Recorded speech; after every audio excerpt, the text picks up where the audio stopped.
กิจกรรมมือละทงห่วมใจเศร้านุ่มสร้างความสะอาดให้แก่บริเวณมหาวิทยาลัยจำปาสัก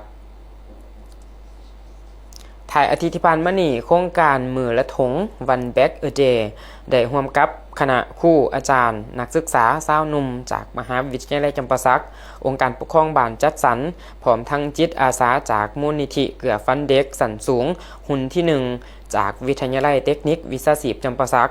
ร่วมกันจัดกิจกรรมออกแห่งงานอนามัยร่วมเพื่อเก็บกำขี้เหงื่อบริเวณภายในและอ้อมหอบขอบเขตมหาวิทยาลัยจำปาสักกิจกรรมในครั้งนี้เป็นการร่วมใจของหลายภาคส่วนที่มุ่งเน้นให้เห็นถึงความสำคัญของการรักษาความสะอาดและการจัดการขี้เหงื่ออย่างถูกวิธี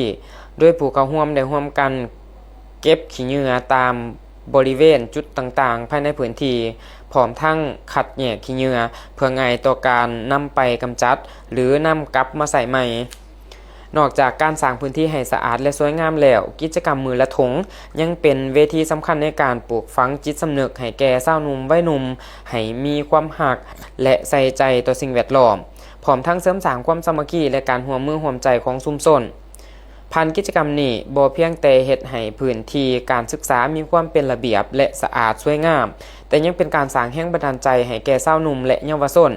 ได้เห็นถึงคุณค่าของการเฮ็ดความดีง่ายๆที่เริ่มต้นจากตนเองเช่นการเก็บขี้เหงื่อมื้อละ1ถุงเพื่อร่วมกันเบิ่งแย่งโลกให้ยืนยงในอนาคต